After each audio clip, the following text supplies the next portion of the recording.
Welcome one, welcome all to the Millie Roundtable Show. I am joined by the man, the myth, the legend, Snyder, who has been absolutely crushing with the Snyder Soldiers on the PGA front. We have the Zozo Championship going on right now. And I have to admit, the scores that I saw on Thursday night, or Wednesday night, I should say, because it started on a Wednesday night, to Thursday night were insane with all this wind and stuff. But I know we have NFL to talk about, but first, I got to get the scoop on how PGA is going, Snyder. Yeah, it's going pretty well. The Soldiers have definitely started out good. I think 9-9 have made the cut so far to open the fall swing, so that's always good. AP's actually got a few teams set the top 100, so he's got a sweat going on tonight. He was showing me some team stuff, so hopefully he can get the job done there as we transition into NFL here. Hopefully wake up to some giblets in the bank account and throw them into the NFL streets then.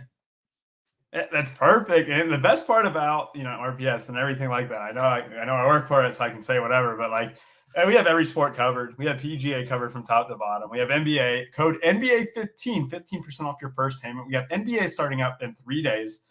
So just a couple more sleeps, and all of a sudden we're going to have the Nuggets, the Lakers, the Warriors, and the Suns all tip off on Tuesday night. Great deal. Get in on the action. Great time as always. But we offer every single sport. Soccer projections. K-Filek shipped $9K today. I know Bryce Morrow, our guy Third and Schlong, shipping $13.5 on NASCAR, the minor league series, and the trucks and Xfinity as well. And first off, I know I did see a comment here that said Uncle T. No. We're not doing Uncle T today. We're going with the best man, the best mustache in the business, the one, the only. Mangone is joining us. Look at that mustache right there. I mean, that is just elite stuff right there. Mangone, pleasure to have you, man. How have you been?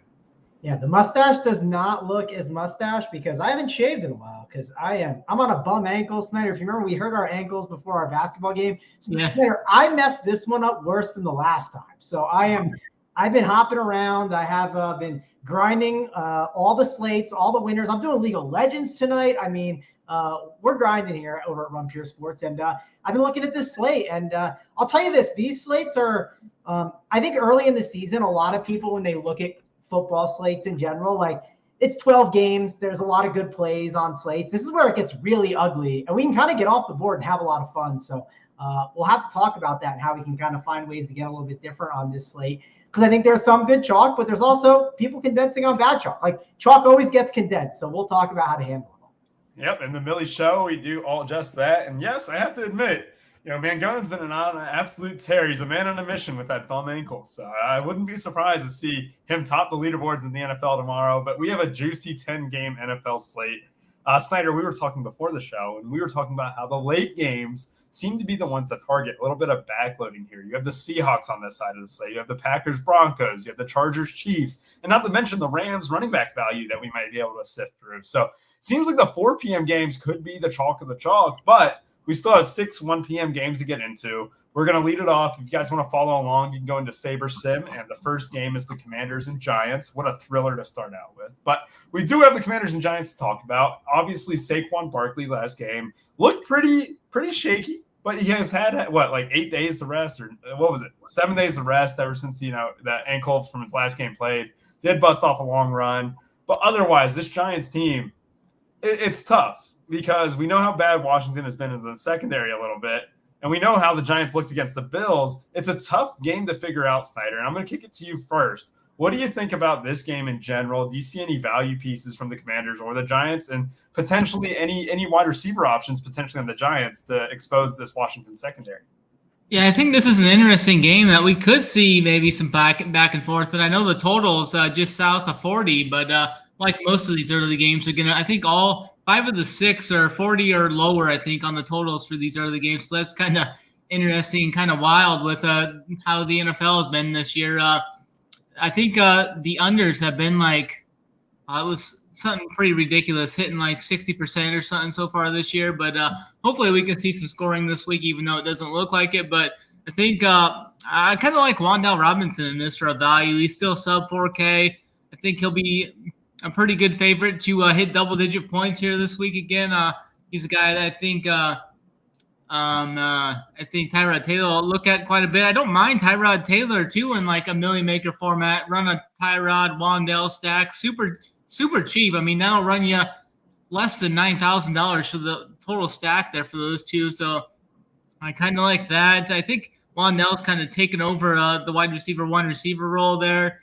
You got Darren Waller at 5K. He just really hasn't done much this year, so I don't think I'm going to pay 5K for him. I'd rather pay for some other guys later at the tight end position, but definitely in on the Giants here. I do like the Giants defense as well. I mean, the Giants defense over on FanDuel is just criminally underpriced. They're going to be super, super chalk over there, so kind of be careful with how you play them over there. And from the Washington side, I haven't been a big of a McLaurin guy. I've been more of a Jahan Dotson guy over McLaurin. I think Jahan Dotson's better overall talent, but none of them have really showed out this year. So I think I'll look to Brian Robinson in some tournaments there, like the Millie Maker format. I think he's going to be probably 5% or lower owned. I think he's got some upside in this game. I think he could see 15 to 18 touches in this game potentially. So that's kind of the way I'm kind of looking to target this game, if I do target it at all. And the thing with Brian Robinson, too, is that the Giants have been pretty bad against running backs in general to the date. And obviously, he's a guy who probably won't get there receiving-wise, though he's had some impressive receiving games lately. He's known for the running the ball, right? He does have a couple games above 13, which probably – 5,800. That's not the worst in the world. We also have Curtis Samuel, who's on an absolute roll. We did have a comment in the chat saying Curtis Samuel chalk value. When I look at Sabre, I'm not seeing a ton of ownership as well. I do actually see 10%. That is actually interesting. And I will hear Mangun's take on this. But first, I have to shout out Beanair, a 20K hitter on Thursday Night Football. Congrats, Beanair. You've been on an absolute tear. You got Europa League, you have the WNBA, and now the NFL action. I'm sure NBA will come on Tuesday or Wednesday. But real quick, Mangone, tell me a little bit about maybe this value at wide receiver that we have. Snyder mentioned Wandale. We have Curtis Samuel approaching 10% ownership. We have the new holder of the Washington Commanders, Jahan Dotson. I've been seeing he's practicing his holds on field goals and stuff. And also, one last thing to pile on your plate, Mangone. Why wouldn't you want Tyrod Taylor at 5,100 on a really gross slate with clear quarterback funnels? Are you entertaining Tyrod at all at 5,100? I don't think I'm entering Tyrod, but like if you they have like debate teams in high school. They're like debate Tyrod Taylor and why you could play him. I have the debate, like I have the reasoning of why, and I think it makes some sense. And it goes back a little bit to last week, and this is kind of the constructions I like anyways. I like to jam in guys like Cooper Kupp, Keenan Allen. Like, I want to go get them. If you watched the premium show last week, I said, let's fade Jamar Chase. Let's get Tyreek Hill. Let's get Cooper Kupp and collect our paycheck. We collected the check for the week. We moved on. Now, Tyrod Taylor is 5.1K. So if you plug Tyrod Taylor in, and let's say you decide to plug in a Robinson, who you just mentioned, who I think is actually a pretty good play, and you decide to plug in a Robinson at 3.8K, I am left with 5.8 for my last 6 spots. I haven't mentioned defense. Let's throw defense in there. We'll put in a 3K defense just to make it reasonable. Now I'm left with 6.5, and I haven't even put in a shitty tight end yet. So the point is, on a week like this, I mean, I want to go get some guys that are just going to win me tournaments, right? Like, I think you could easily win with some snowflakes this week at cheap spots like tight end position, right? So I think that's the reasoning behind it. Now, I'm not saying I'm doing it. I will say this. I like Robinson Jr. I thought that was a good call. I think Terry McLaurin is someone that is surprisingly popping a little bit more in projections than I thought. I think it's fine, but there's a lot of guys in that 5K range that I kind of like. So we'll see where I actually get to on Terry McLaurin. I don't mind the Dotson idea. I think Samuel will get ownership, but I think I like other guys in that range. And I really do like Wandale Robinson as a not low own, but a value play that'll have some ownership. But at the end of the day, it's not going to get as high as like a Joshua Palmer. I think he's going to be the main cheap receiver that people go to. And I think Robinson is perfectly fine to get exposure to. Another thing, we got to like these defenses, right? Like, Sam Howell holds the ball too long. The Commanders can get enough pressure on this Giants team. The Giants O-line is absolutely horrific. Also, one small change I saw that Washington made is they had this rookie corner that was playing for the first 3 weeks, and he was playing absolutely terrible, and so was the defense. But when they took him out the lineup last week for some just undrafted dude, I mean, the defense kind of flipped a little bit, and they got 3 interceptions. Now, it's just one game, but it could be something, and the Commanders defense is a team that can apply pressure to these really, really bad offensive lines. So I want to get exposure to both defenses. I don't have a take on how much percentage, right? I want to mix and match defenses and just try to, spread it out and see what happens because defense is stupid. But I think you can consider that cheap stack you were talking about. I like some of these cheap pieces, though. If I had to pick my favorite, I'd say it's Robinson Jr. on the Washington side, and it's Wan'Dale Robinson on the Giants side. Since everyone else is afraid to mention it, there was a comment that did mention from Richie Smalls. Hyatt is 3K flat. Hyatt did have a 43-yarder that was called back on a very soft, ineligible man downfield penalty. But he did have, 4 catches last game or 3 catches? This Washington secondary is the place to kind of get a little bit different. If you did want to take a potential dud at wide receiver, like you were talking about, Mangone, where snowflakes might be able to get you enough value to open up these studs at the top tier, because we're going to talk about these guys in the later games, but we have Mahomes and Kelsey in the late games and stuff. And in order to fit them, you might have to go gross plays. Hyatt is trending up. His snaps are trending up. He could be a guy that kind of fits the bill of, hey, what if he goes 5 for 70 with 1 touchdown this week? Well, he has a damn good chance of potentially being in the winner at 3K flat. So that could definitely be something that I do. And it's something that I might entertain a little bit. I know it's gross, but we're trying to find winners here, and not a lot of people are going to dip into this. They're going to hover around 3.8, 3.9, 4K range, right? If we get that extra 800 in salary, trust me, I've been fiddling around with the builds. I did the early show with Bobby on, Monday night. We talked about this slate. That extra 800 can go a long way on this slate. And I did want to mention, just tight end wise, Darren Waller. Tyrod has loved to target Darren Waller. It clearly wasn't the case last game against the Buffalo Bills, but I do think that you can get Waller at 5K unowned here. Because you have Travis Kelce, who's a very good play. You have Mark Andrews only 700 more. Darren Waller got a lot of targets last time Tyrod came into the games as relief. If the Giants are going to split him out wide, potentially they can expose the secondary a little bit. I think there can be some space to entertain Waller and Hyatt. I like what you guys said, though, across the board. McLaurin potentially getting a little bit of ownership. Yeah, it makes sense for the most part. But, yeah, I think this game is what it is. People looked at the Giants' O-line. They think it's terrible, and it is terrible. But you saw what they did against the Bills. We thought they were going to look horrible, but they were actually able to move the ball a tad. They were able to get the ball out very, very quick. And that's the important thing right now with Tyrod at quarterback, rolling him out, just getting rid of it. 3,500 for the Commanders defense, not bad at all. But I do want to say that the Giants made an adjustment with that terrible offensive line. They did not look as bad as they did in previous weeks last game. But you guys got anything else? Snyder, do you want to add anything else about this game before we move on to Lions-Ravens? No, I think that's pretty good there. I do like that Jalen Hyatt call. I mean, the snaps have been going up. I think he's kind of taken over the wide receiver 3 role there, so I definitely think that's viable there. I mean, if he only has to catch like 2 balls too. If he catches 1 for 70 yards and a touchdown or something, I mean, you're just minted there. I mean, a lot of ways for him to find the optimal. I think it should be kind of a gross game, but I think there will be some shots taken in this game, though. Correct. And it's gross, and we understand that, but value is value. And that's what we're targeting from this game for the most part. It's not like we're coming out here and saying, oh, yeah, you want to stack it up. But one-offs from this game could be very good. And so Rubio, the reason for it, though, is like it's just a construction thing. Like there are no cheap running backs that you like love this week. Like, yes. I think in past weeks we've had them. And I think everyone wants to play some of these cheaper wide receivers like Curtis Samuel, Joshua Palmer. No one's going down to the basement. And if you played Jalen Hyatt with Cooper Kupp and Keenan Allen right there, first of all, a lot of people aren't getting 2 receiver builds, I don't think, this week. I think it's difficult. If you want to get Travis Kelce or Austin Eckler, that's another way to do it by just punting a receiver. But then you would just avoid that entire mid-range at receiver that people are just kind of peppering plays at. So it's just a different construction. And I said running back is really, really tight this week when it comes to everyone's going to play the same 4 guys.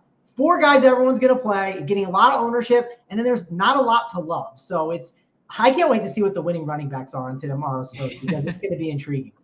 So the first of running backs that I'm very intrigued by, and I wonder if this is one of the 4 that you're talking about, Mangone, with David Montgomery out, Jahmyr Gibbs will slot in as the RB1 in Detroit.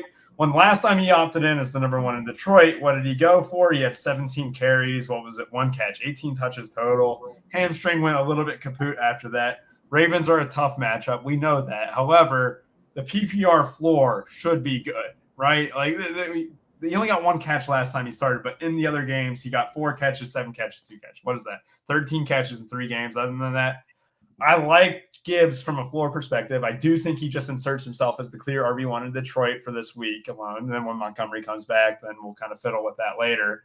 And then on the Ravens side of the ball, we have Zay Flowers, who has stepped up. Todd Monken is absolutely frustrating, Snyder, and I know you're a Ravens guy. Monken's been frustrating me because Andrews comes into the game, you get into the red zone, he's doing well, and you yank Mark Andrews for 3 to 4 straight plays with goal-to-go situation.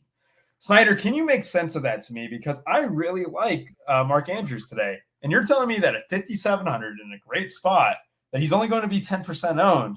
I mean, that seems a little bit low for Mark Andrews. And we can talk about Flowers too. I think it's Lamar has a very good chance at being alert to your lineups this week. And then Detroit too. I mean, Amon-Ra St. Brown went off last week. It's got a tasty game environment. Snyder, what do you think from this one? Yeah, I think this is one of those games that we could see some points being back and forth here. I think it could go over the total here. It's the highest total on the early slate there at 42, 43, depending on where you look. I do really like Mark Andrews this week. I mean, he's got one of the best matchups on the board. The Detroit Lions are 3rd in catches given up and 4th in yards given up to the tight end position this year. Andrews is coming in. They're kind of getting that offensive line's finally getting back to full strength there, so maybe he won't have to block as much there as well too. So 5.7, great price tag. I think he gets inside the box at least once this week. So yeah, I'm definitely high on Mark Andrews this week at 5.7. I think he's better than a ton of the receivers in that same range as well. So I'm going to be high on Andrews. I like Zay Flowers as well. I think Flowers is going to be even more popular over on FanDuel. They have his price tag at 6.3 over there, so he'll definitely see more ownership over there, as well as Lamar Jackson. I mean, Lamar is just way too underpriced over there on FanDuel as well, priced at 8K, 7.6 on DraftKings isn't too bad. I'll have some stacks of him for sure. A guy that I think is going to go a little under the radar, who has kind of overtaken the wide receiver 2 role in Baltimore over OBJ, over Rashad Bateman, is Nelson Aguilar at 3.4K. I think he's a great milli maker type play there. He's going to be I bet he'll be 1-2% owned. I mean, nobody's going to play this guy. And Nelson Aguilar's got the upside. If he can take one to the house, I think they're going to push the ball here. I actually think the Lions are going to see some regression here. I mean, they've been playing at the top of their game. I mean, there's a little bit of regression coming back. We saw with the Eagles and the 49ers. I mean, those teams even came back a little bit to reality last week. I think the Lions on the road in the conditions, there's going to be not terrible weather here, but there's definitely going to be some elements here. So I'm kind of off of the Lions here. I like the Ravens in the betting markets and from DFS there. I think I'm going to fade Jahmyr Gibbs, the chalk there. He'll be 25% owned on DraftKings, and he's even cheaper on FanDuel. He's going to be pushing 40-45% ownership on FanDuel. So if he gets 12 or something, I mean, you got a huge fade there. I mean, I think I'm going to be on that. I'm going to be on the island there. That this Ravens defense is actually pretty good against running backs. They've been good overall. They just kind of struggled there in the fourth quarter a couple of times this year. So I look for the Ravens to come out strong here. Yes, they are coming back from London and whatnot, but they put so much into that trip and how they went over to London. They had everything researched, all the analytics done. So I think they got that all figured out coming back as well. So I definitely like the Baltimore passing attack. If I was going to bring it back with somebody, I mean, you could almost just run a double tight end stack there with the Andrews and Laporte. I mean, nobody's going to do that. They'll both be 8 to 10% owned. I bet the both of them. So it'll be kind of a contrarian stack there. Laporte is definitely good. The Ravens have, I think they've, let me check their, how good they've been versus the tight ends this year so far. They've been pretty good, but they gave up a decent game to Cleveland. But Laporte is just, he's a freak there as a rookie. Usually you don't see the rookies step in like he has this year. So, I'm pretty much on the Ravens. I haven't been on the Ravens all year either. So this is one of the first times I'm going to be on the Ravens from DFS wise. I like the Ravens defense as well. I think they're 2.5K or something. So I like Goff in the elements here against them. Yeah, I like it. I like it. And Mangone, so we do see Gibbs is projected for 20% ownership right now through Sabre. You have Flowers projected for about 16. Amon-Ra St. Brown projected for about 14. There's only 3 guys with double-digit ownership. Snyder mentioned that the weather is a slight concern as well. However, there's a little bit of like a concentrated target tree right here right now, especially on the Detroit side. It seems like Amon-Ra St. Brown and Laporte, the 2 main guys, and then Andrews 5,700. I got to get your take on that because to me, double tight end is more viable than it has been in previous weeks, and that has to do with maybe the low totals, maybe the pricing on Andrews at under 6K. Let me get your take on Andrews, and then touch upon this game and other facets too. I mean, Lamar's projected for 5% ownership. That's pretty nice, isn't it? Yeah, I think they're going to get steamed up more than you think, which quarterback ownership doesn't matter a ton, but I do think this is the week that everyone's like, oh, it's Lamar Jackson week, right? And I will say on FanDuel, it's definitely more Lamar Jackson week because the price over there is like really just kind of egregious for a running quarterback. So, I mean, I'm not as excited about Lamar on DraftKings. I do think Jared Goff is an interesting tournament play over on DraftKings with Amon-Ra St. Brown. And I think even a Josh Reynolds could be a really intriguing tournament play for cheap. That's a nice pivot in that range. They showed that once they got off of the David Montgomery train, they decided we're going to pass a little bit more. And I think you are going to see them pass more. It also naturally leverages Gibbs a little bit. I think Gibbs is fine. I'm likely going to maybe be under on him on DraftKings. FanDuel might be a little bit tougher. I think that FanDuel tag is like really encouraging at 6.2K. And it's not just that. There's also like Kenneth Walker is like a really good value on DraftKings, and on FanDuel he's a lot more priced up. Kind of like Raheem Mostert last week, where like, hey, Raheem Mostert was a really great FanDuel tournament play, and I think Kenneth Walker is another great FanDuel tournament play. So yeah, I'm gonna kind of be more higher, I think, on the passing game a little bit. And I'm not as excited about the Ravens. Like, I just hate spending up at my tight end position. We'll see how much I get to. I kind of just let the opto like do its work with that because I definitely have a bias to want to punt tight end most of the time. But I just don't think that, like, is Mark Andrews really going to break a slate here, like with all these low totals? If he does and it beats me, I think I'm okay with it. If I play him, though, like, I want to play it like with Lamar Jackson. Like, typically when I play whatever tight end I play, more than likely, unless they're a punt, I want them like correlated up with my quarterback, unless it's like damn near impossible when you're playing like Pat Mahomes and Travis Kelce. And also, Travis Kelce is not a tight end. He's a offensive weapon number 1. That's what I like to call him.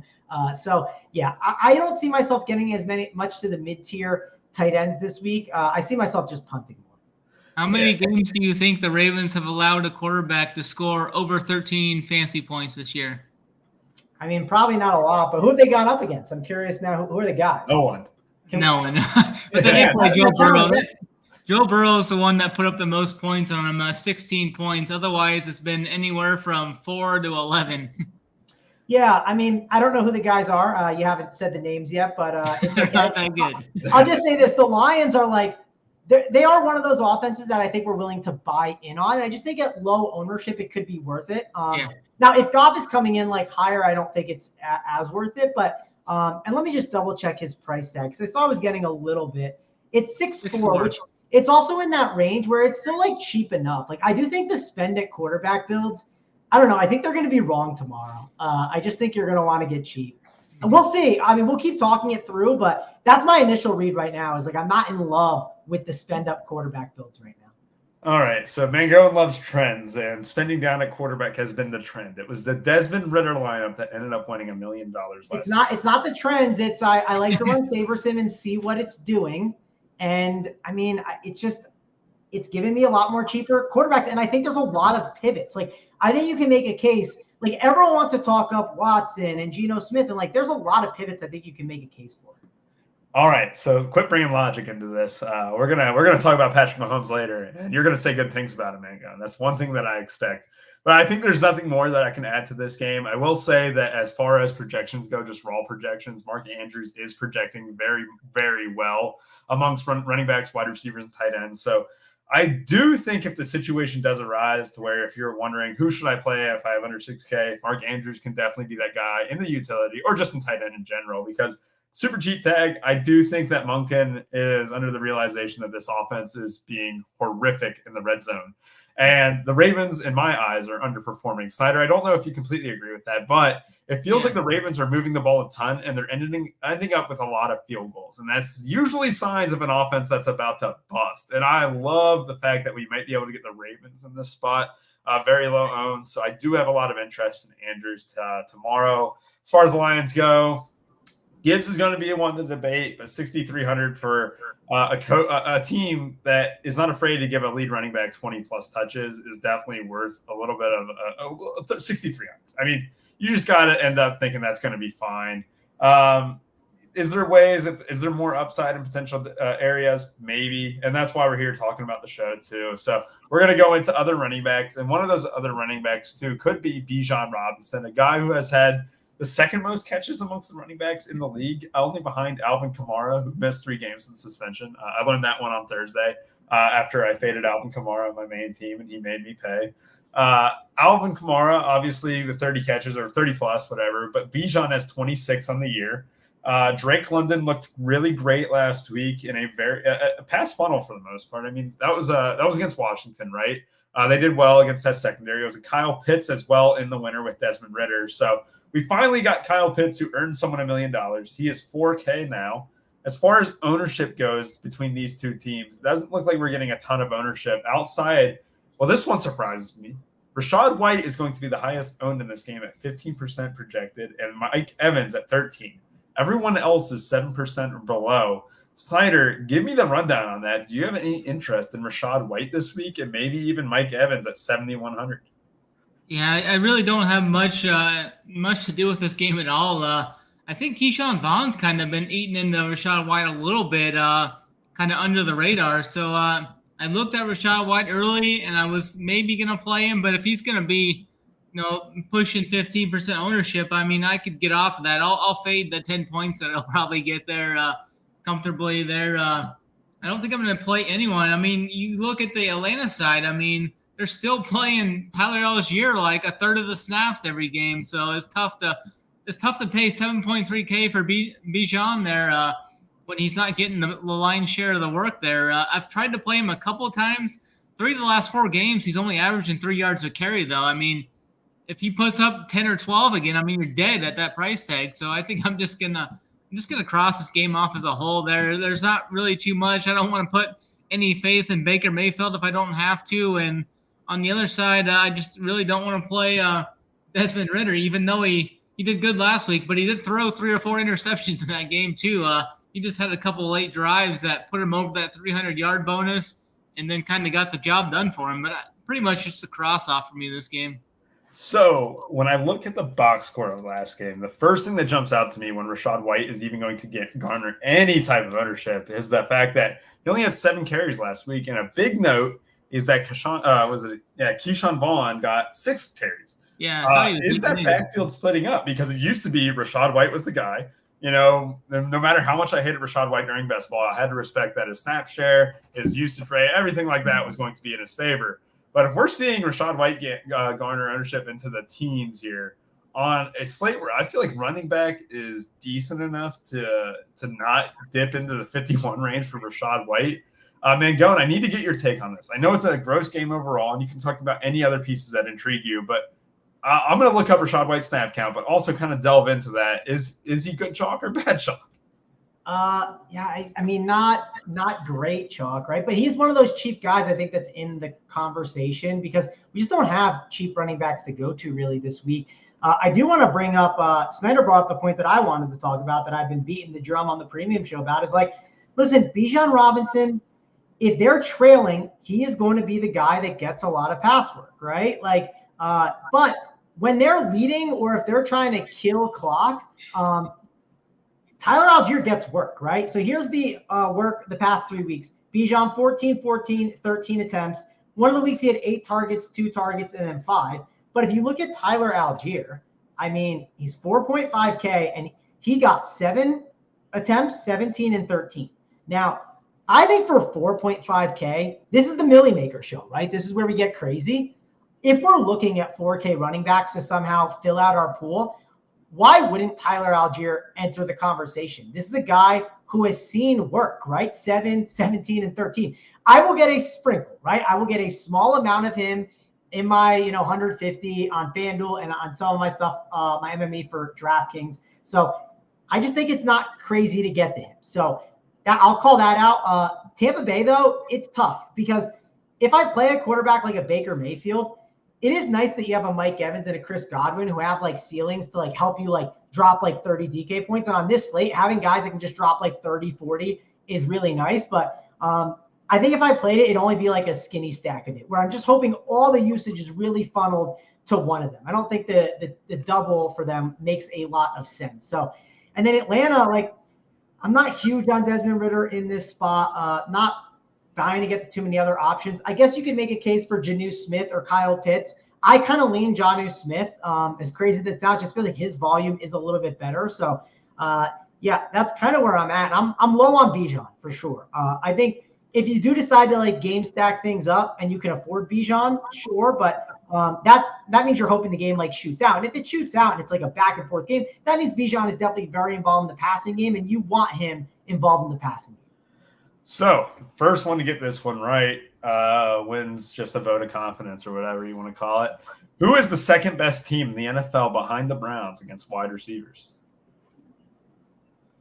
The Atlanta Falcons? Yeah, there you go. That was a big clue because we were talking about the team. But the Atlanta Falcons, second best team in terms of conceding DFS points to wide receivers. They're only behind the Cleveland Browns in terms of that regard. And I honestly don't have any interest in the Buccaneers for that reason. I think Rubio, part of the reason, just to call this out, like it's pace of play, right? Like they love to just get in. They want to be in games where it's 13-16 with 4 minutes left in the fourth. Like, so that's part of the reasoning why it's not a DFS friendly team, except they won the Millie last week. I get it. But they didn't win the Millie because of how good they were. They won the Millie because you needed the other pieces that were expensive. That's the reason why, for being honest. University of Cincinnati Bearcats legend Desmond Ridder won someone $1 million last week, and that's just because of pure talent. All right, Mangone, I don't want to hear any slander about Desmond Ridder, Kyle Pitts, and Drake London stacks. However, it is also known Atlanta has been kind of league average in terms of conceding against quarterbacks, and that's what the best thing about this positional matchups tool on the Run Pure Sports website allows you to see is how each team performs against and for their own position. So Tampa Bay is very good at getting points for their wide receivers, but otherwise don't really get many points at tight end, right? Atlanta is very good at preventing points at wide receiver, but they do concede points at the tight end, and that brings me to that cheap tight end punt, where Cade Otton is only 2,900. If you do want to spend down, I'm not sure spending down is the move. However, there is a guy on this show who does seem to think that's the move, and his name rhymes with that would have been bad to say. Okay, no, I can't say it at all. God damn. Anyway, Cade Otton could be a guy at where catches a touchdown, 10 points, opens up your build to everyone else, allows you to spend up at wide receiver. If you did want to attack the Atlanta Falcons, I'm not sure that's the move you want to do. The pace of play, like you said, can be really, really slow. We also, I love this one. Chris Hofstra brings it up. Desmond Ridder is only good at home. That is one thing that you got to know. Dome environment, Tampa Bay, obviously not doesn't really matter too much, but on the road, that is something to kind of peg into a first-year starter. So, yeah, gross game overall, Cade Otton would be my pure punt that I would love. And going from one gross game to another, like Snyder said, I think all these games are under 40-point total except for one. It is the Browns and the Indianapolis Colts. And, it wouldn't do it justice unless I was leading off with defense here, because the Browns defense, I expect to be one of the higher-owned defenses tomorrow on DraftKings at 3,300, going against Gardner Minshew, who made the Jacksonville Jaguars look like the 85 Bears for a good period of time.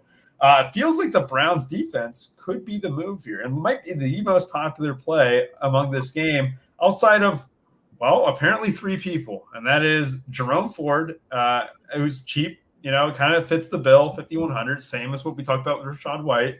And then somehow Elijah Moore and Amari Cooper at 4,200 and 6,100 are garnering more ownership than the Browns defense in this game. I don't have any interest in the Colts, but Snyder, if you do, go ahead and talk to me about these 3 skill players for the Browns and Ford, Moore, and Cooper.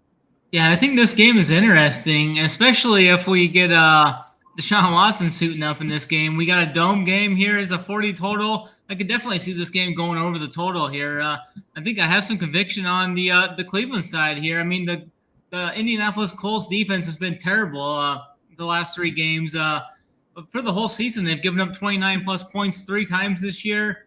They've been gashed by the running back position the last 3 weeks, 27, 26, and 38 DK points given up to the position. And you got Jerome Ford stepping in, 5-1. Kareem Hunt's a little banged up, a little nicked up. I think Ford's got more pop in his step. I mean, he's more explosive, I think.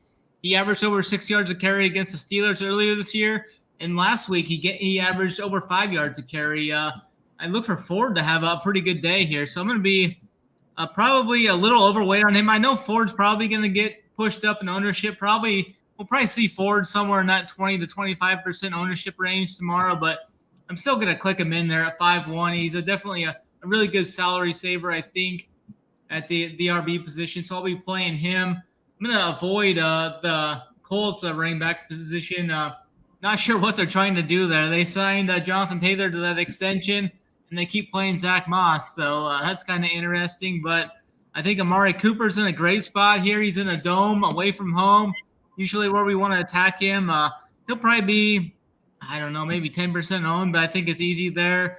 Elijah Moore is a cheapie I love for the upside there. He's shown he's been good as of late. And David Njoku, the Colts have been bad against tight ends too. I think they've given up double-digit points to the tight end position pretty much every game. I'm going to check that out right now. The last 5 games have given up double-digit points to the tight end position, and last week 21 points. So I definitely think Njoku at 3-4 is definitely in play. And I think the Browns defense may get a little under-owned. I mean, they'll probably still be maybe around 10%, maybe less than 10%, but I think everybody's just going to kind of punt off defense. So I think spending up to 3-3 is a really good option there to kind of get different. And from the Colts side, I don't think I'm going to go too much there. I played Josh Downs last week. That ended up pretty good. I played him in cash even. That went all right. I think he had like 13 or 14 points. So that was good. He'll be under 5% again this week if you want to go back to him. I think that's about it for me on the Colts side of the ball, though. I'm not going to – I played Gardner Minshew last week in cash and lived because I wanted to jam in Cooper Kupp and Jamar Chase and the running backs into cash, and it worked out. So I don't think I'm going to go back to that route, though, this week. Pretty much just the Brown side of the ball for me this week.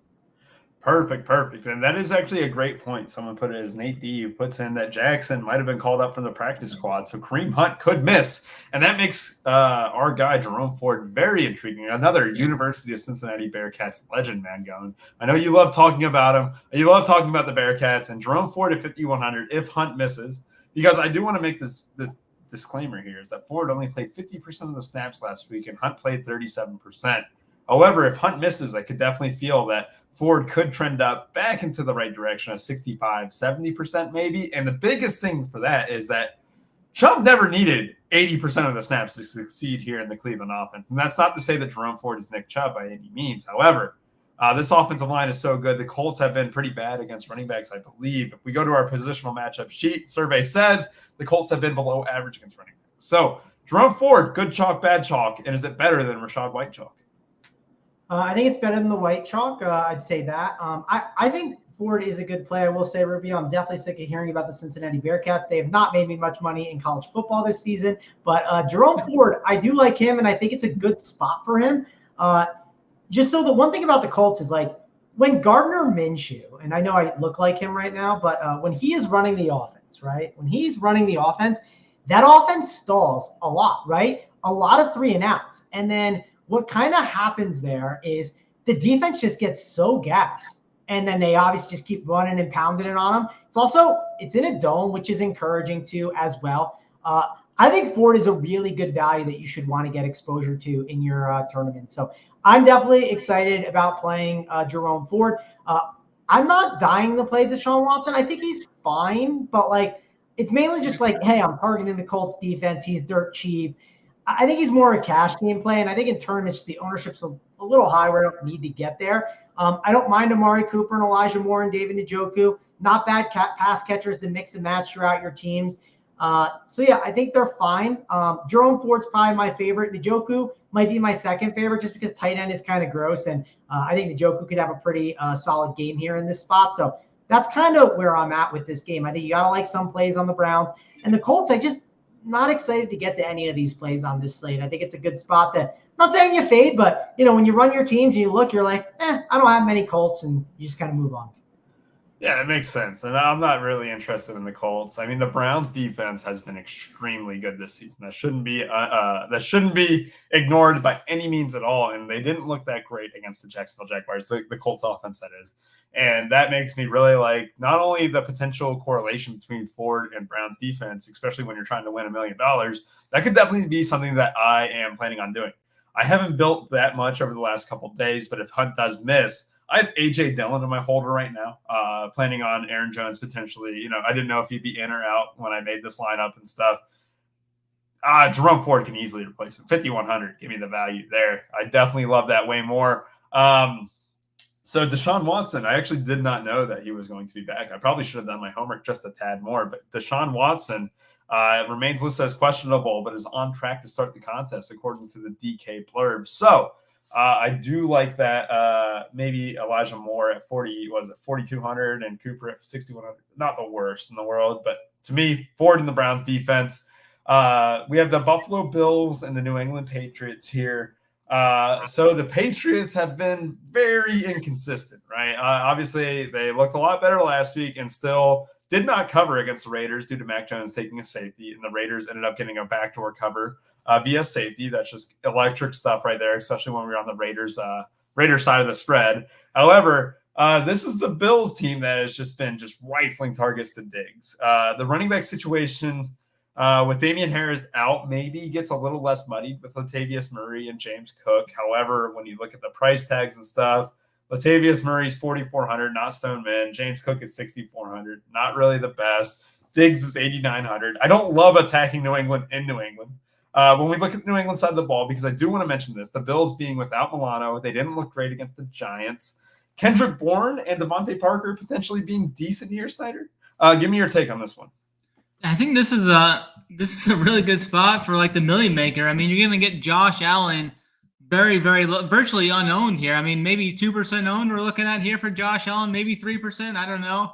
But I think this is a spot where if Allen just owns the Patriots here too. If he nukes here and puts up a 40 piece, I mean, you are so far ahead of the field, especially on a lower scoring day like this. If he puts that score up and the other guys like Mahomes and such put up a mediocre a score or something like that, I mean, Allen to Diggs could really vault you up the leaderboard there. I know it's expensive, but we do have some good value on this slate.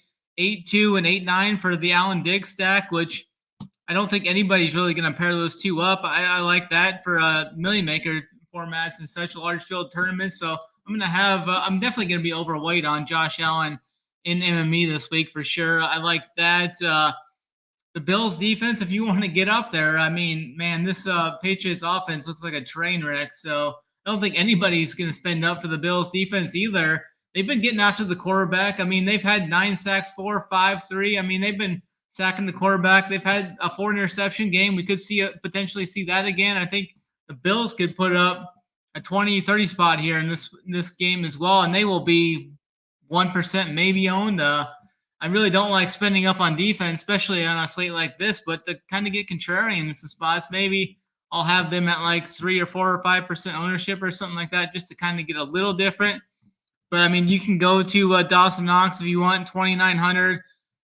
Pretty much this whole offense is going to be unknown. I think Diggs will see some ownership, but pretty much everybody else is going to be virtually 1 to 5% owned on this offense. So if they score 5 touchdowns or something, it's going to come somewhere, and it could definitely separate yourself in tournaments. And then the Patriots side will be like a full fade for me. I haven't played anybody. I did play Kendrick Bourne a couple times, but outside of that, I haven't played anybody on this offense, and I'll continue to follow that trend.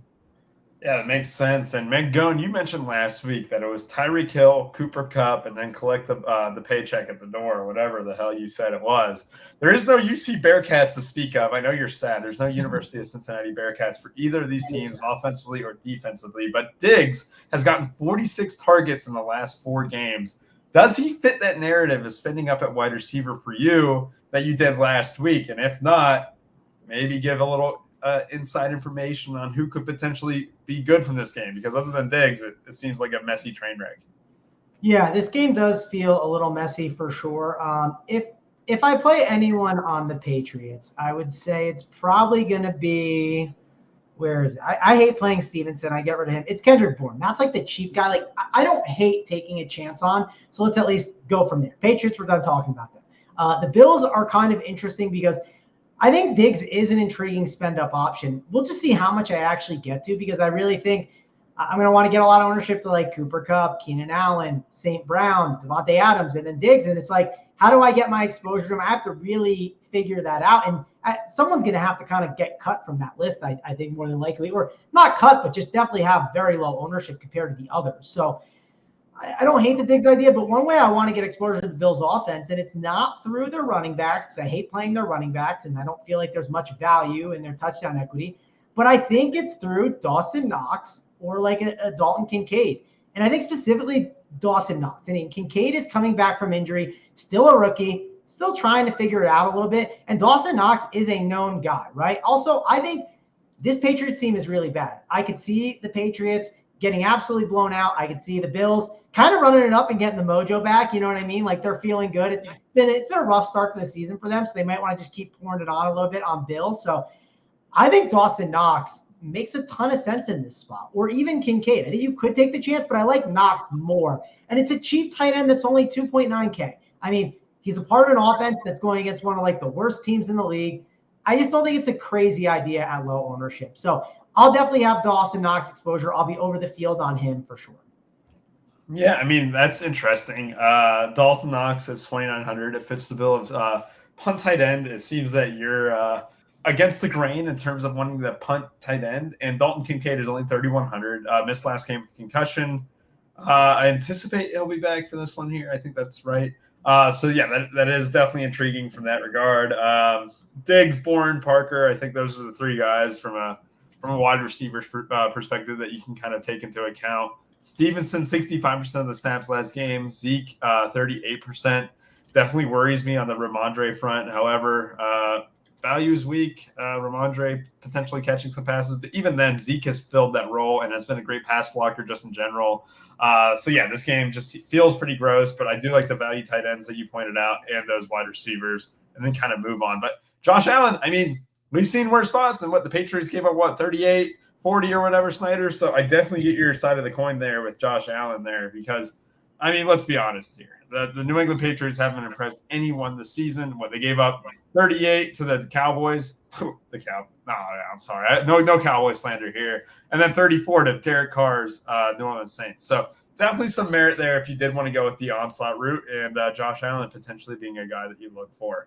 Yeah, Rubio, real quick, I agree with this take. If Henry is out, Gesicki is a good punt at 2.6K. Yes. And I will say, Rubio, I was at the beach this summer, and I saw Mike Gesicki with his ball machine catching balls on the street. So man was putting his work in this summer. So there you go. Yeah, I mean, it's led him to a 2,600 price tag on DraftKings. So he's clearly putting in the work in the right direction. And if Henry is out, it's Mac Jones' fault, Ruby. I don't know what to tell you. Mac Jones is the problem. I think it's just a Belichick thing. I mean, my goodness, Gesicki barely gets snaps. However, one thing that we can always solve with fantasy production is just more snaps. And if Gesicki is in line for more snaps, I do like that. King of Smack, great point there. That is pretty solid. So let's move on to the last 1 p.m. game, the last game that we have to endure until we get to these juicy 4 p.m. games, and it is a banger. It is potentially Aiden O'Connell's Raiders versus Tyler Bagnet's Chicago Bears. It's a great one here. Don't let the names get in the way, because we have some awesome chalk in this one, and I really, really like Josh Jacobs, and I can't wait for Mangona to tell me why I'm wrong, because it seems like every play I like he is shitting on. However, we have very clear value in terms of this one. Devontae Adams' squeaky wheel narrative is in full effect. The Bears with Rashawn Johnson still out with a concussion. We have Dante Foreman, who wasn't the RB1 last week, it felt like. It was more of a split with whoever the hell was splitting running back reps with him. And Darrington Evans, that's who it was. However, I do think there's some individual good plays here. Josh Jacobs tops the list. He is projected for 23% ownership. Snyder, what are you doing with Jacobs? And also give your take on Foreman, because it looks like he might get ownership into the teens today or for tomorrow's slate. Yeah, I think Jacobs is a great spot here. He's got a great matchup here. He should get a lot of workload here because I think it might actually be Brian Hoyer under center for the Raiders, and he hasn't played a game in quite a while. So I think Jacobs is in a very, very good spot here against this Bears defense. I mean, this Bears defense has been atrocious. I mean, it's either them or the Broncos for like the worst defense, I think, this year. Looking at what they've done here recently, they've just been getting gashed by pretty much all the positions there. They've given up a 40-piece to a running back this year. They've given up a 34, another 30-piece, a 28. So I think Jacobs is in a really good spot here. 7,400. He'll probably be, 20, 25, maybe push 30% ownership in some contests even, but I think he's a good spot here. Not sure. I was going to ask you guys what you guys were thinking about the Davante Adams squeaky wheel there, 8-2. He'll see a little bit of ownership there, but I'm not sure what I'm going to quite do with him yet. I don't know. He's priced up there. I think I'd just rather play some of those other guys. They're a little more safer, I think. So I'll probably be out on Davis. I do like Josh Jacobs quite a bit there. I'm not going to play any of these Bears guys, these Bears running backs. Hopefully people do. I didn't play Foreman last week. I thought he was dust. Definitely didn't look that good out there. He had about what I thought he was getting. I thought he'd have 7 to 12 points, and he got 7.7 last week. So I'm going to be off him again. Pretty much just Josh Jacobs for me in this spot. You could go to actually Michael Mayer is going to be one of the more popular punts, I think, at tight end, 2.7K. Actually got involved in the offense quite a bit more last week. Caught 5 of his 6 targets, 75 yards. They incorporated him early in that game. So I look for Michael Mayer to probably be one of my favorite punts at tight end position at the 2.7K. Tight ends are generally good friends to new quarterbacks, backup quarterbacks and such. So probably going to be there. Looking at the defenses, I'm not going to play either of these defenses either. Just pretty much Jacobs and Mayer for me in this spot. Yeah, it makes sense here a little bit. And yes, it is Brian Hoyer who's in line to potentially start. So after they started Aiden O'Connell, it must have been so disappointed in his efforts against the Los Angeles Chargers. They apparently go to the man on his last leg, Brian Hoyer, who came in relief for the injured Jimmy Garoppolo last game. So apologies for getting the Aiden O'Connell name wrong. However, we still have a game to discuss. And like you said, Jacob's probably the favorite here in terms of this game. I mean, go and tell me why we are wrong that we shouldn't play Jacobs, because you've just been so negative all show. I will say, Josh Jacobs is definitely a guy I have gravitated away from this season. I mean, I think he's a good play tomorrow. But I will say, if I'm looking at Kenneth Walker or Josh Jacobs, or I'm looking at Pacheco and Gibbs' punting, I don't know, Jacobs might not make my cash team. I'll say that. I'm not totally sure if he's going to, but it's just, I don't know. I don't love him as much as the other options. I think the volume is really strong. He does have a really good matchup against the Bears. I don't think he's a bad play. I'm sure I will have some exposure to Josh Jacobs, but I'm not slamming him in there. I think Davante Adams, he might be the guy that I just don't end up getting on as much, just because they've been using Jacoby Myers more. I mean, you have to trust in Brian Hoyer, which if I play St. Brown, I get to trust in Jared Goff. If I play Cooper Kupp, I get to trust in Stafford and a team that doesn't have a run game, and I get to trust in Justin Herbert and a team that's trailing the entire time. It's just, part of me thinks Davante Adams kind of, gets kind of bumped down compared to some of these other options. So I'm not as excited about him. I understand if he can have a big game, but I'm sure that'll reflect a little bit in ownership, but I don't think it's reflecting enough personally. So I like some of those other options. You can play Raiders. I'm not super excited to play them. I'm going to be lower on the field overall. I do think Michael Mayer at 2.7K is interesting. Again, it's just a punt. Punting tight end is not bad. I don't think he'll get even above 10 or 12%. Maybe he gets slightly more steam than I think, but it's just going to be a lower on tight end while everyone else is playing Luke Musgrave and all these other tight end options. So I'm just not super excited about it. You could make a case too for Deonta Foreman with the usage he saw last week. If you need a punt running back, sure, you could make a case for him, but it's not sexy at all for sure. And the thing with Foreman is that a lot of his work came into the fourth quarter. And you could take that as one of two ways, is that, A, they finally came to their senses and gave Foreman the ball, or B, They just said screw it and rode with the hot hand there, and I don't want to experiment with that. Rubio, I bet the reason was, without even looking, but I bet the reason was Justin Fields is more of a shotgun quarterback where you do read option stuff, and I don't think Foreman's that read option guy. And then I would whatever. That's my favorite comment. Yeah, that is perfect right there. Michael Myers, Halloween. Come on now. It's a smash. RS, you are exactly right. That is perfection right there. From a tight end perspective, the punt tight end with the Halloween narrative. We get to play it for 2 more weeks. Not Michael Mayer. No, it's Michael Meyer at 2.7. I also think it's a National Tight End Week. It's either this week or next week, so check that out. I don't know which one it is. I looked it up and it said it's the 4th. It's like the 4th weekend in October, but it's also apparently this weekend, and those don't align. So I don't know the answer. Do your research on that. But it's the 4th weekend in October, and it's also this weekend, which doesn't line up. So I don't know the answer. That's the point. Yeah, it doesn't line up. But I do have to get your pressing take here, because we have a University of Cincinnati Bearcat legend, Tyler Scott, at 3K for the Chicago Bears.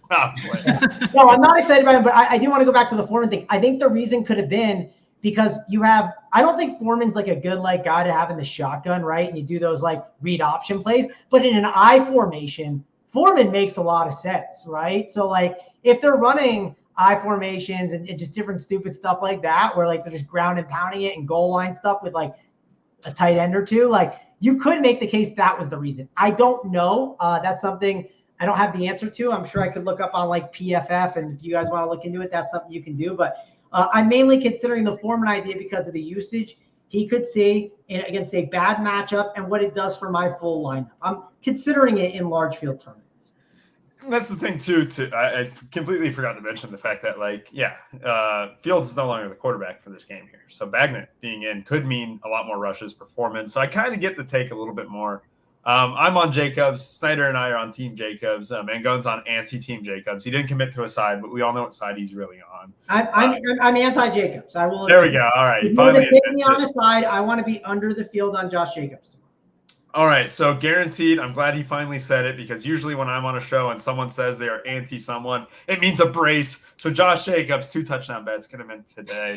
Let's move on to the 4 p.m. games. It is the Arizona Cardinals versus the Seattle Seahawks. And before you say gross, this is probably one of the more intriguing games of the slate. I know the Cardinals have been a very good DFS target, both for them and against them. And we have a very high ownership across the board here, especially on the Seahawks side of the ball. Kenneth Walker, this one surprised me at 7K. 41% ownership projected by Sabre. That's high. And I think they're kind of over-adjusting for the Mostert thing last week, where they completely under-projected him by, 20% in the milli? So that does seem like a slight overcorrection. However, 40%. Marquise Brown, 24%. Tyler Lockett, 22%, and Geno Smith at 16% could be one of your most popular quarterbacks on the slate. Trey McBride saw his snaps go up dramatically last game. He got a lot of targets and ended up turning those into useful yards and fantasy points. 2,600, not bad at all. Joshua Dobbs, punt quarterback. Potentially Mangone could be entertained by the punt quarterback, because he seems to think that spending down at quarterback could be the move. Snyder, I'm going to kick it to you first. There's a lot of DFS options. We have DK Metcalf, where correct me if I'm wrong. He's not been ruled in or out yet, and it looks like his status might be more in doubt than I originally would have thought. But go ahead and talk about this one, and if depending on what you know about Metcalf, could Jackson Smith and Jigba or Tyler Lockett potentially be just smash plays today or tomorrow? Yeah, I think DK is questionable for sure. Last I've seen, so I know we've been talking about Smith and Jigba the last couple of weeks. I mean, this may be that time that we can kind of finally push the chips in here on Smith and Jigba. Still under 4K. I think he's going to be even an elite option if DK was ruled out. Tyler Lockett would be a great option. I mean, Kenneth Walker should probably be 10K in this matchup, though, realistically. I mean, every running back that's went up against this Arizona defense, 27, 34, 55, 28. Joe Mixon even had 15 points, which is a ton for Joe Mixon. So, I mean, they've just been crushing this Arizona defense. So I definitely think you just push the chips in on Walker, try and get overweight if you want, or I might even lock him. I don't know what, but he's one of the best. He's the best play on the slate, bar none. So I'll be overweight on Kenneth Walker. I love the spot. I think a lot of people are going to play the passing game too. I think Geno Smith is going to be one of the more popular options on the slate. If DK's out, Tyler Lockett will be 20-25% plus owned as well. I think it's just all systems go here for this Seattle team. And I think the Arizona team can have some pushback here as well. The spread's only 7.5. So I think Arizona's going to have a little pushback. I love bringing it back with Marquise Brown. I've been playing him a decent amount this year. He'll probably get what he's usually been doing, 16 to 18 points, which is fine for 5.3K. Maybe he gets in the box in extra time and hits up 20 plus or something. Michael Wilson's a value play that I've been playing here and there as well. He did all right last week. Didn't really do much. Got 62 yards, only 3 catches. But a couple weeks ago, he found the end zone twice on 7 catches. So maybe he's the guy that you'd bring it back there with 3.8K.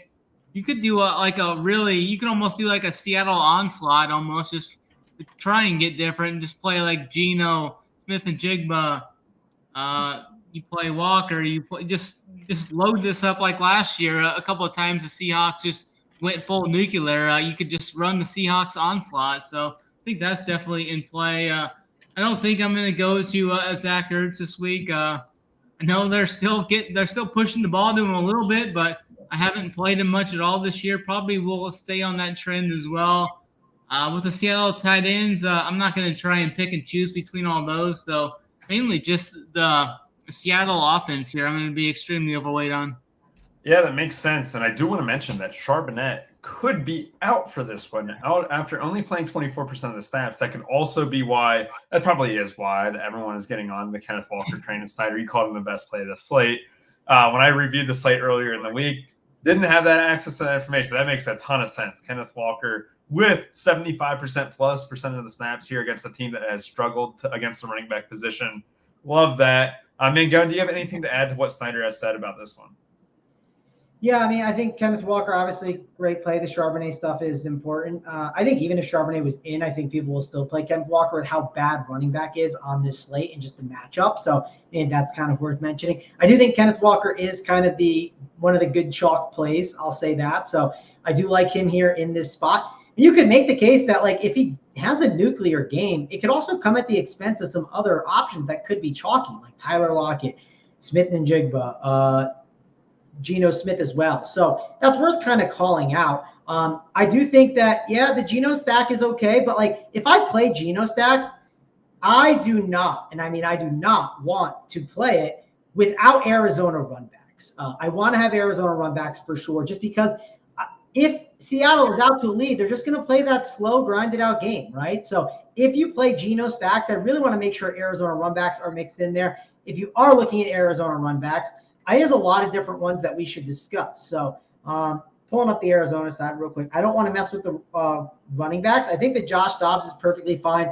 People are already playing Marquise Brown. I think it's a good spot for Marquise Brown where he could have a good game, and he could have that ceiling spot once he kind of gets getting some touchdowns. I also don't mind Michael Wilson. I think this is a spot where you could see him really explode if the game really starts to shoot out. Josh Dobbs did say the week before, listen, I got to get you the ball more. And he got him at least more than the first week, 2 targets up to 4 targets.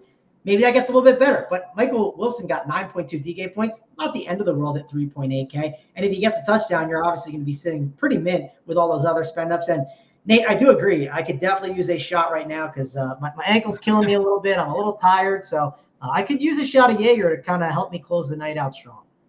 I think we found Rubio's his account here. His burner account? His burner account, yeah. Yeah, that's not me, guys. I'm definitely not Alex. Jake Bobo, big fan. If DK Metcalf misses, it'll definitely be, if you know, I'm a Jake Bobo stan, absolutely, but I'm a huge Jackson Smith and Jigba fan as well. So I will definitely back Jackson Smith and Jigba. His snaps trended up a lot last week.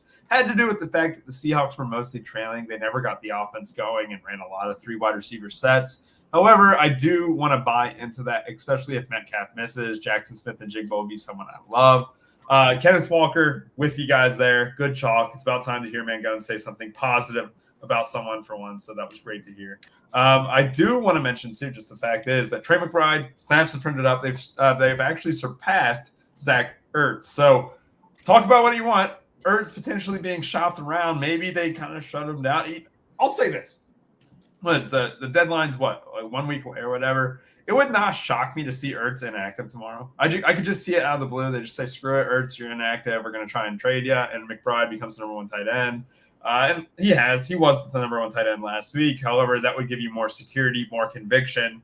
And that's, it's a long shot call or whatever you want to call it. But I'm definitely going to have potentially a value tight end on the late slate if it's not Kelsey. And 2,600 for McBride would definitely be a steal in that scenario.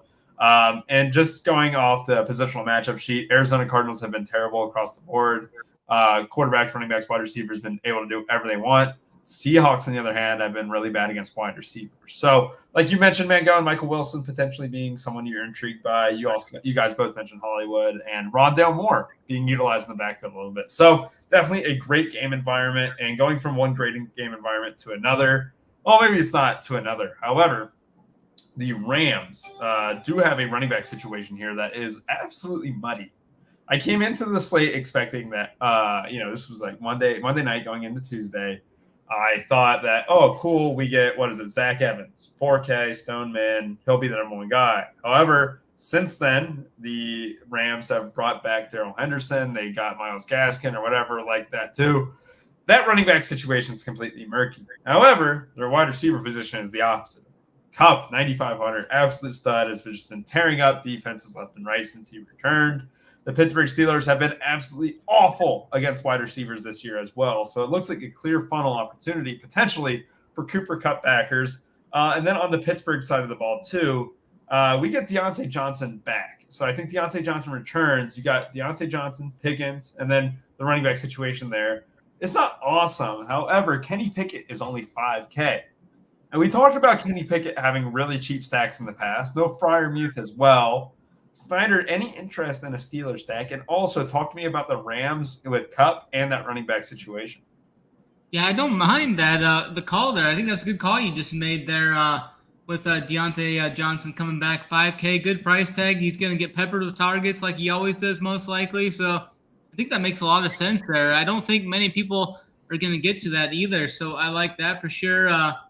They need that other guy there. I mean, George Pickens kind of spreads the field out there and lengthens the field there. I think Deontay Johnson's going to be the volume guy he looks for. I don't have too much interest in the Pittsburgh side, though. I mean, you could run back a Pickens or a Johnson if you want there for sure. Definitely like the LA passing attack, though, for sure. I think Puka Nacua is a great play this week. He's cheaper over on FanDuel. He'll be more highly owned, though, over on FanDuel. It's really easy to play that double on FanDuel, I think, with Puka and Kupp and Stafford. I'll have some of that on both sides.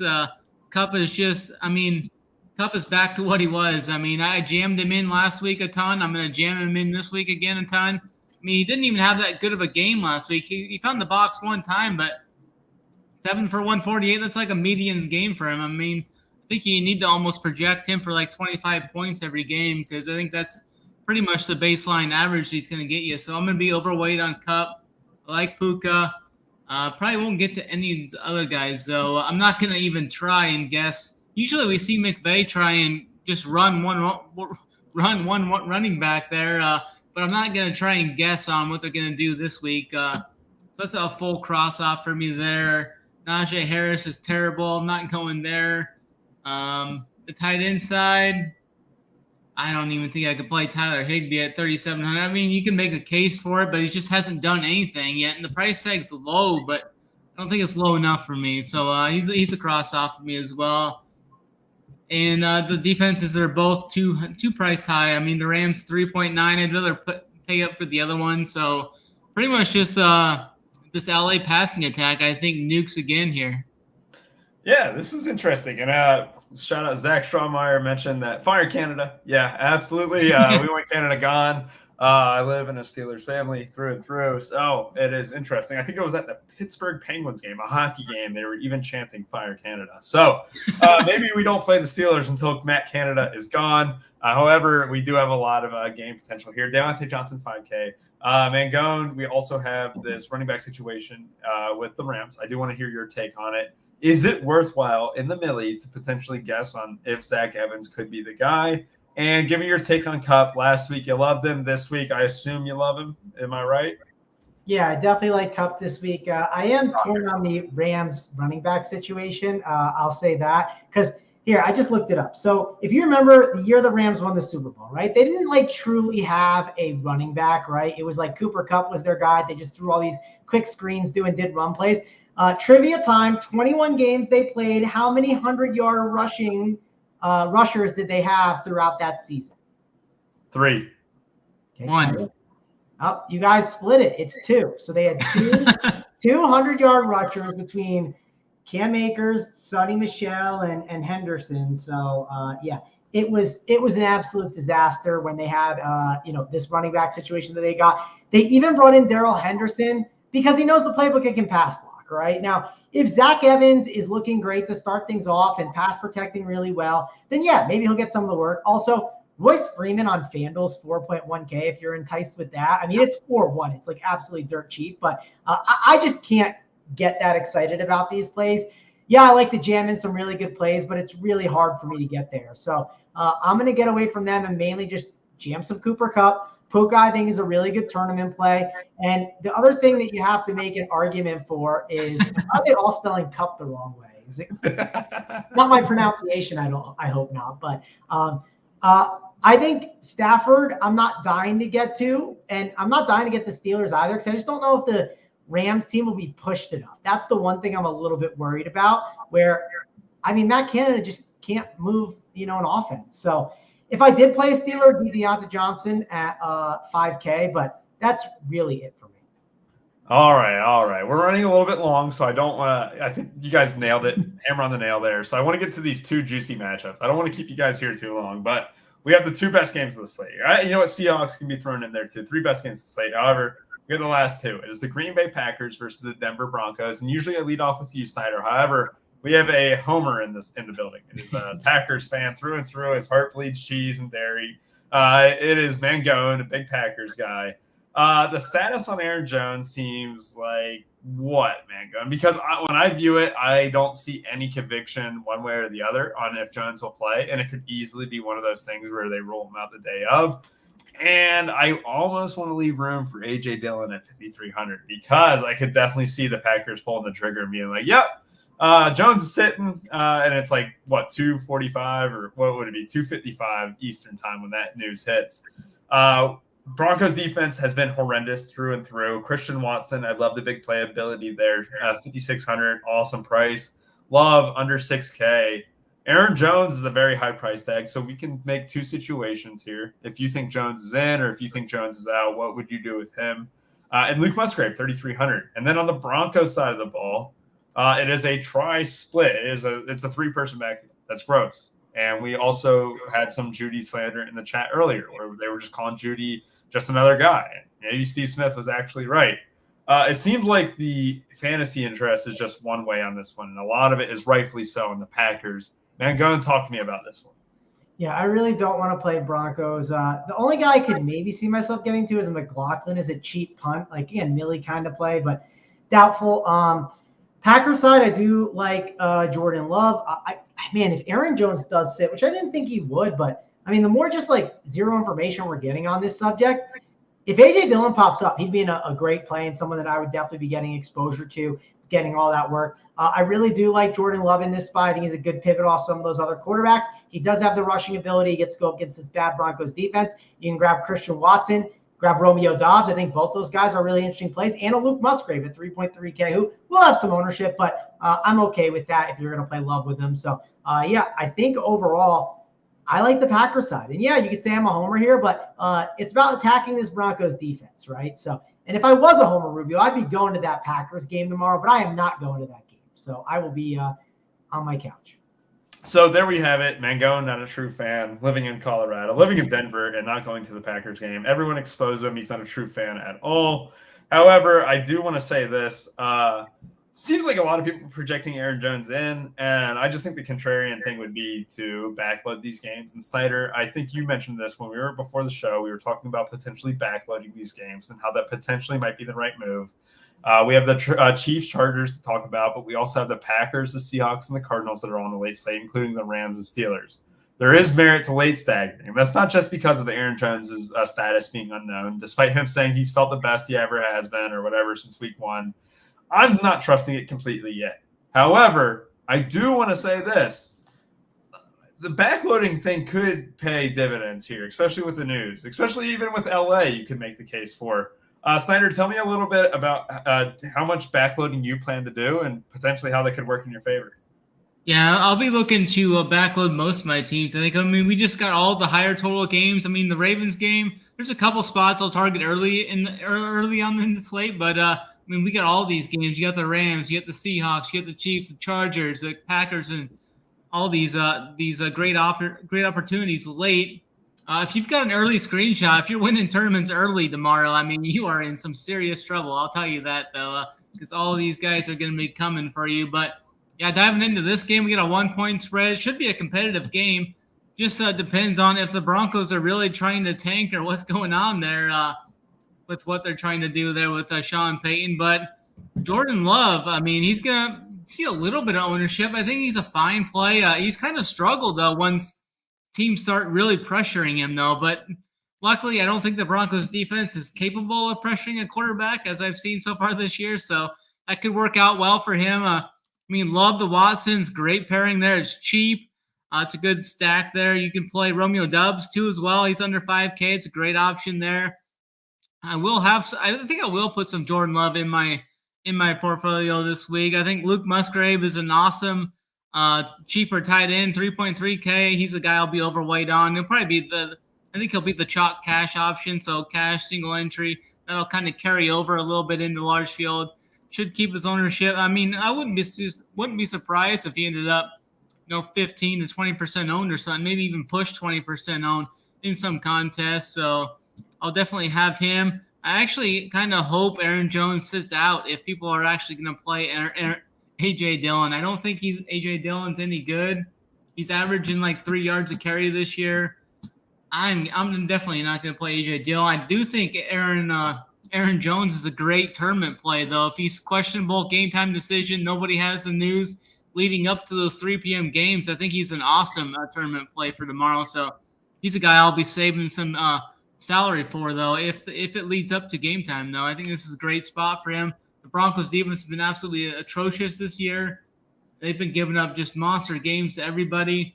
So I'm going to definitely attack this Broncos game. They actually had one of their better games last week against the Chiefs, surprisingly, though. It's the only game they've allowed less than 20 points this year. I mean, they've given up 35, 70, 28, 31. I mean, and I think it's a good spot overall for the Packers, though.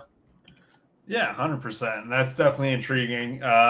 If Jones is in, I mean, his prop is very similar to Jahmyr Gibbs. It's actually a little bit lower than Jahmyr Gibbs. However, it's a better spot. I do worry about the white glove treatment that he would get. I mean, we just had a sample against the Lions where he only got 20 snaps and 5 touches.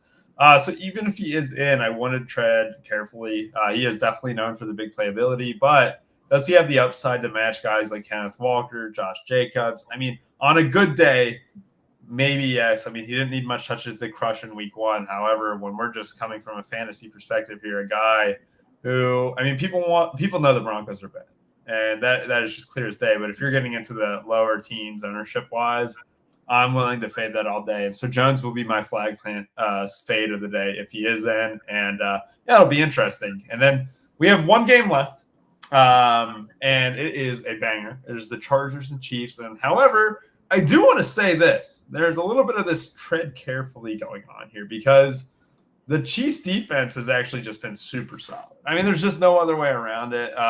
Whoever they play, it just seems like they're able to limit opponents, to a low point. And across the board, they've been above average in every category: quarterback, running back, wide receiver, tight end, in terms of conceding fantasy points. However, when you look at the Chargers, it's that secondary again. It's the quarterback and wide receiver position where they leak points to.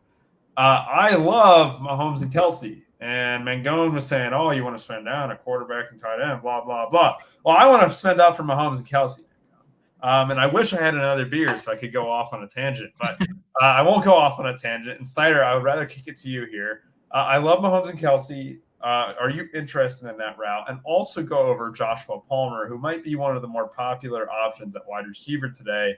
And Keenan Allen, too. They're both projecting almost 20% ownership. Palmer 4,800, Keenan 8,600. Tell me a little bit about this one. Yeah, I think we could definitely see some fireworks in this game. It could definitely go over the totals. Highest total on the slate at 48 now. You look at what Justin Herbert's done when he's played the Chiefs throughout his career. He scored over 20 points every single game. He's got a couple games in the 30s in there. I think he's in a great spot here against this Chiefs team. They always keep it close, too. It's a 5.5-point spread, so I think Kansas City wins, but I think there's going to be a lot of back and forth here, and the Chiefs will keep it close. They'll keep it close enough to where they can mess it up at the end like they always do in every game. So looking forward to see how they blow this one. But Herbert 8K, Mahomes 8.3. They're both awesome spots, I think. Both great plays. I'll be overweight on both or try and get overweight on both. Josh Palmer is going to be, like you said, probably 20 to 25% owned. I mean, he's got that pretty big play up opportunity there. They went to him early and often last week, too. 10 targets, caught 8 of them, over 100 yards, got the bonus there, 2 touchdowns. He scored a touchdown the week before as well. So, I think I might have had the wrong deal up there. He scored 2 touchdowns against the Chiefs last time, actually. Yeah, he had 8 for 106 and 2 touchdowns against the Chiefs last year. Last week, I had the wrong deal pulled up. But last week, he caught 4 of 7 for 60 yards. If he does what he did last year against the Chiefs, that'd be a monster game for him there, and you'd be definitely hurting if you didn't have him. But 4.8, he's a good price. I really do like Rashee Rice. So I've been talking to AP, telling him I think he's their most talented player. I think he's got the most upside. I don't think he's going to be too highly owned though tomorrow either. So I really like him for tournaments like the Million Maker and such. We'll probably get Rice probably under 10%, maybe closer to 5%, I think. So I think he's a great option to kind of differentiate yourself in this stack here. Pacheco is another guy I really like tomorrow. You look at his usage. I mean, the snap share is getting up there. He's playing about 60% of the snaps, which is his high point forever. And he's seeing right around a 15% target share in the passing game, too. So I think Pacheco is a guy that could put up 25+ in this matchup. So I'm going to be overweight on Pacheco. I'm going to try and fit Kelsey as I can, but I don't know if I can fit him or not, depending on, because I want to spend up at receiver and such. And I think point per dollar, Mark Andrews might be just as good, if not better, though, if he has his stealing game. I know you should probably project Kelsey for 19 to 22 points. So probably fall in that range of outcomes for him tomorrow with the potential to go higher than that. And then from the Chargers side, I mean, Keenan Allen should have put up like 40 last week. I mean, Herbert missed him on 2 wide open TDs. I mean, dude could have put up 48 again like he did against the Vikings. So that's on the table for him again in this high-paced matchup. 8.6K, the price is up there, but he's definitely worth paying for. Yeah, 100%. That's a good point on Rashee Rice. He played the second or third most wide receiver snaps for the Chiefs last game, which is impressive. 4,700 definitely is there. Pacheco, a good call. Being involved a lot more in the pass game helps his floor out dramatically. It is definitely something to consider. And even a guy like Mecole Hardman potentially into the mix as well. Not something that I'd probably do on a main slate. However, it is the late showdown at 425. I can't imagine Mecole Hardman is more than 200. So I could definitely be intrigued by a Mecole Hardman thing. But Mangone, tell me why you hate money and hate the Mahomes or Kelsey plays today. I just think it's expensive. Doesn't mean I'll like exit from my MME, but it's not going to be like probably on like my main team. Just not going to be something I'm touting up a ton.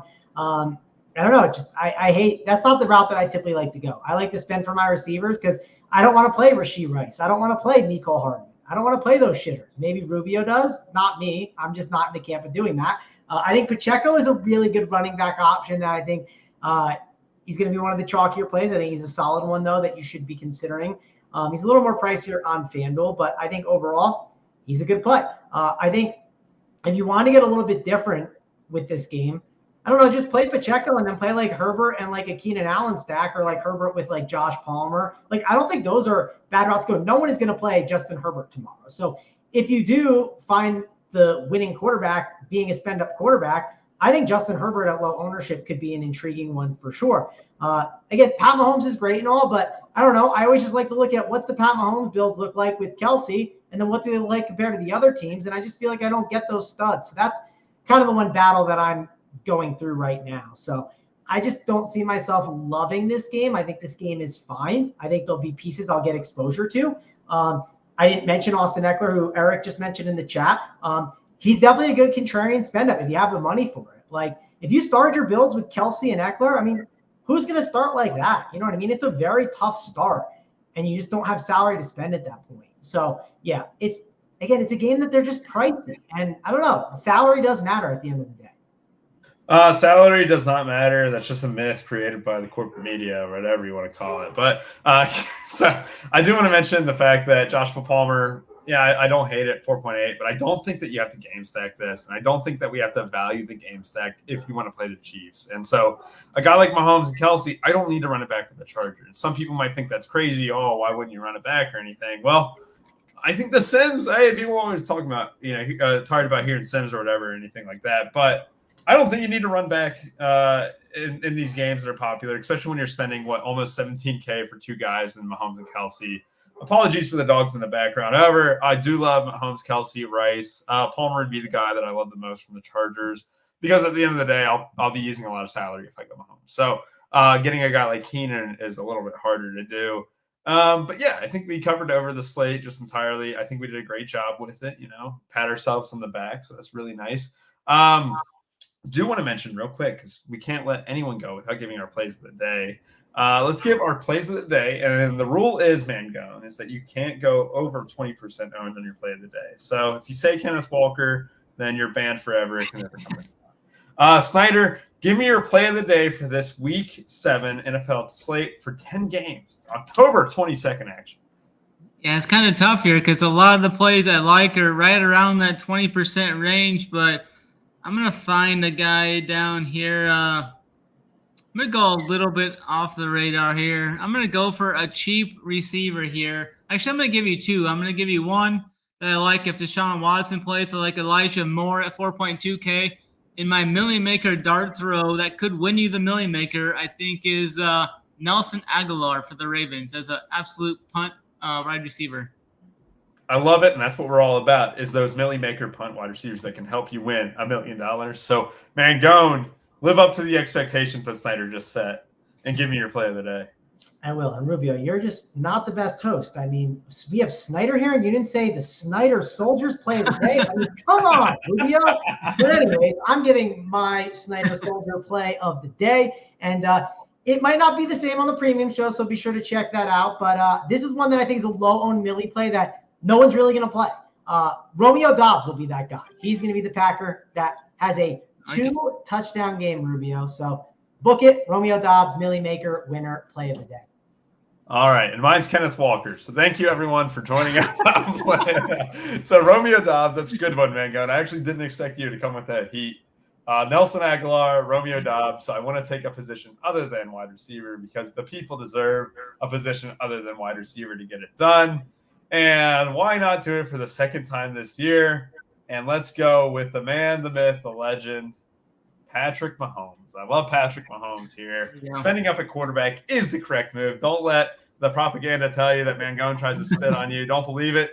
And speaking of propaganda, you compare him with Kelsey. All right, anyway, let's go ahead and get on with this slate.